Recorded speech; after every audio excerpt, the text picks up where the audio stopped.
Topic start करते हैं sales forecasting. What is sales forecasting? Sales forecasting is a process of time series analysis. करता क्या है? Extrapolate करता है भाई। Hello everyone, Assalamu alaikum. This is Kamran Abdul Salam and today we are recording the topic of sales forecasting. And mind you, this is a very important topic for A2s.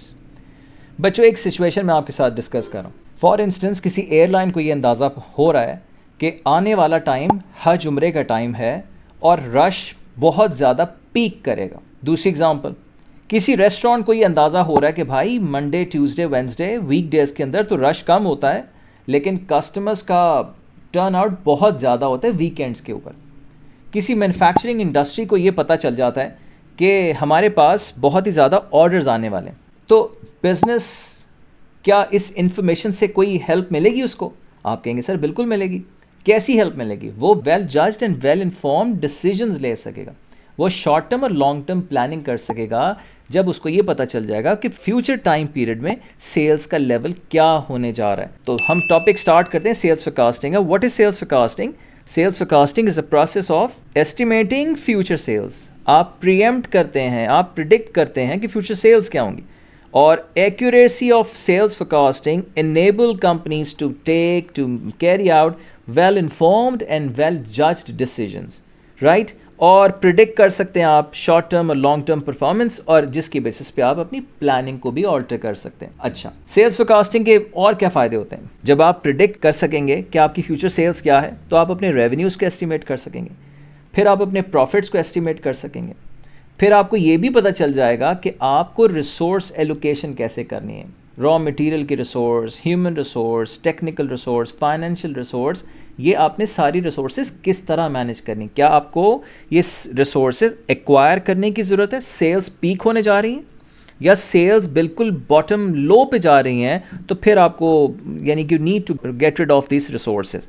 फिर आपको business की future growth भी इससे पता चल जाती है। तो सेल्स फोरकास्टिंग का आइडिया ही आपको प्रिवेल अब मैं करवा चुका हूं। तो मूविंग फर्दर, बेनिफिट्स क्या होते हैं सेल्स फोरकास्टिंग के? Business would know, the production department would know how many units to produce and how much raw material procure करना होगा, डिस्ट्रीब्यूशन उसने कैसे करनी होगी, ये सब रिसोर्स एलोकेशन में आ रहा है। Marketing department would no and they would be aware of the products to be distributed, right? कितने products बनेंगे, कितने टाइम में बनेंगे, वीक्स में बनेंगे, मंथ में बनेंगे, और products को डिस्ट्रीब्यूट भी करके आना होगा हमने। तो हमें क्या चीज़ करनी है? हमें डिस्ट्रीब्यूशन स्ट्रैटेजी होनी चाहिए, व्हीकल्स होनी चाहिए, मोटर व्हीकल्स होनी चाहिए, डिस्ट्रीब्यूशन वैन्स वगैरह सब होनी चाहिए।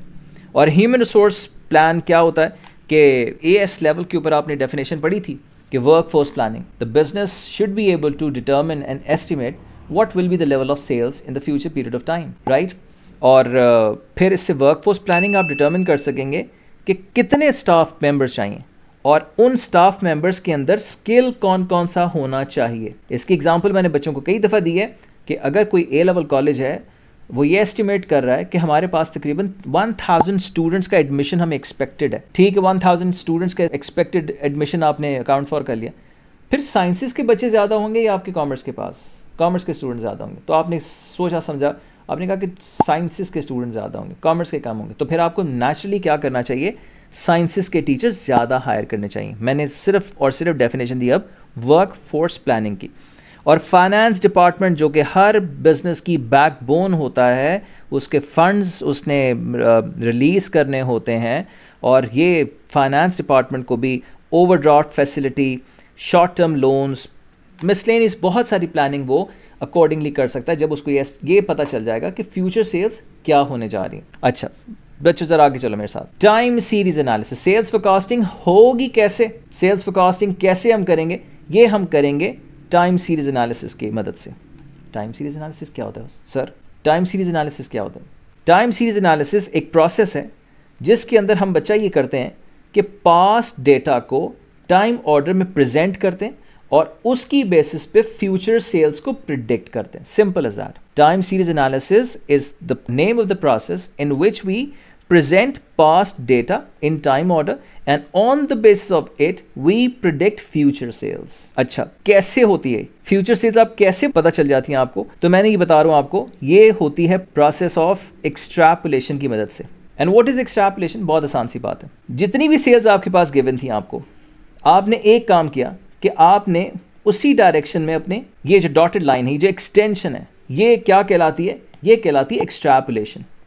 तो सर इसके लिए ए लेवल करने की क्या ज़रूरत है? छोटा सा बच्चा बुला लें या किसी छोटे बच्चे को अपने घर में ये ट्रेंड की वैल्यूज़ बना के दे दो, वो ये लाइन एक्सटेंड कर देगा। हाँ, ये बज़ाहिर तो लग रहा है कि बहुत आसान सी बात है, लेकिन ये ट्रेंड आप कैसे कैलकुलेट करते हैं? मूविंग एवरेजेस की कैलकुलेशन से। अच्छा, मैंने बताया आपको कि अगर ट्रेंड ऊपर जा रहा है तो आप इसी डायरेक्शन में, तो ये एक्सट्रैपुलेशन है, ये एक्सट्रैपुलेशन है, ठीक, और ये एक्सट्रैपुलेशन। अगर ट्रेंड नीचे आ रहा है तो आप उसी डायरेक्शन में आप उसको एक्सटेंड कर देंगे। अगर ट्रेंड स्ट्रेट जा रहा है तो आप उसी डायरेक्शन में आप एक्सटेंड कर देंगे। तो I hope this is clear to all of you. Pakistan की इकॉनमी है, सबको पता है भाई, नीचे ही जा रही है। डॉलर का रेट है, सऊदीया और डॉलर के एक्सचेंज रेट की हम बात करते हैं तो वो तकरीबन 3.4 रियाल के ऊपर परहैप्स यही रेट है, एक डॉलर मिल जाता है। तो वो एक कांस्टेंट रेट है, तो ये बिल्कुल स्टेगनेंट है, राइट, बिल्कुल आप इसी डायरेक्शन में। हाँ, अच्छा, मुझे एक बात कहनी थी आपसे कि क्या हमेशा ये एक्सट्रैपुलेशन इसी तरह काम करेगी या कभी कोई वेरिएंसेस नहीं आ सकते? वेरिएंसेस आ सकते हैं। वो वेरिएंसेस क्या कहलाते हैं? थोड़ी देर इंतजार कीजिए मेरे साथ, मैं आपको बताऊंगा। तो ये मैंने आपको दो चीज़ें बता दी, एक्सट्रैपुलेशन और टाइम सीरीज एनालिसिस और एक्सट्रैपुलेशन आपको बता दी। एक्सट्रैपुलेशन किसकी करते हैं हम? This is the question.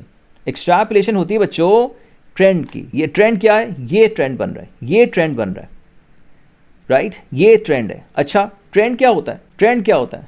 तो trend is the movement of data, trend is the direction of data, flow of data है। ये पॉइंटर्स आप लिख लीजिए कि it is a movement of data, it is a flow of data, direction of data. अब ये could भी increasing और डिक्रीजिंग हो सकता है, राइट, ये इंक्रीजिंग भी हो सकता है और डिक्रीजिंग भी हो सकता है।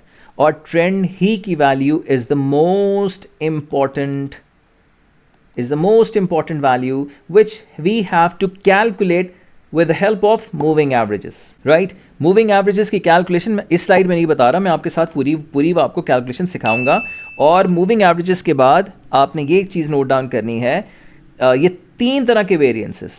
अगर कोई बात समझ में नहीं आए, वीडियो को पॉज करें, दोबारा जाके देखें और यकीन इंशाल्लाह ताला बात आपको बिल्कुल सही तरह समझ में आ जाएगी। और ये कैलकुलेशन की जो ट्रेंड के आपको पॉइंटर्स नज़र आ रहे हैं, ये आपको मेरे साथ अभी कैलकुलेट आप करेंगे। मैंने सिर्फ एग्जांपल के तौर पे ये चीज़ बता रहा हूँ कि 146, 150 हमें प्लॉट करना आना चाहिए। एग्ज़ाम की बात है तो एग्जामिनर आपसे ये एक्सपेक्ट नहीं करता कि आपको पूरा क्वेश्चन दे देगा और जिसके बाद आप जाके पूरी सेल्स फोरकास्टिंग करेंगे।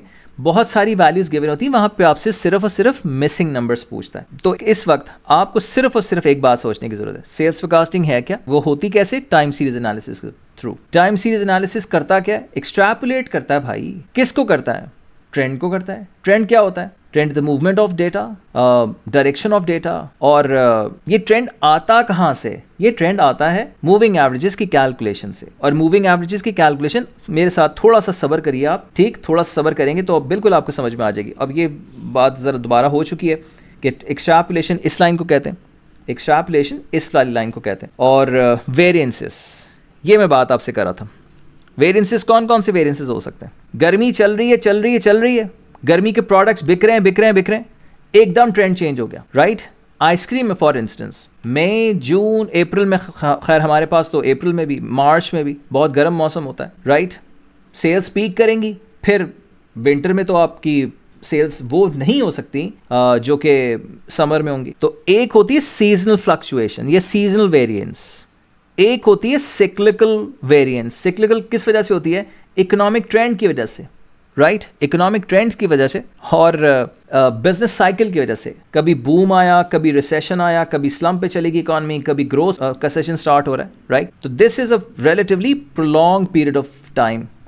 और एक होती है कौन सी फ्लक्चुएशन? रैंडम फ्लक्चुएशन, जो हमारे यहाँ कराची में अल्ताफ भाई के टाइम पे होती थी। चलो भाई चलो, हालात ख़राब हो रहे हैं, राइट।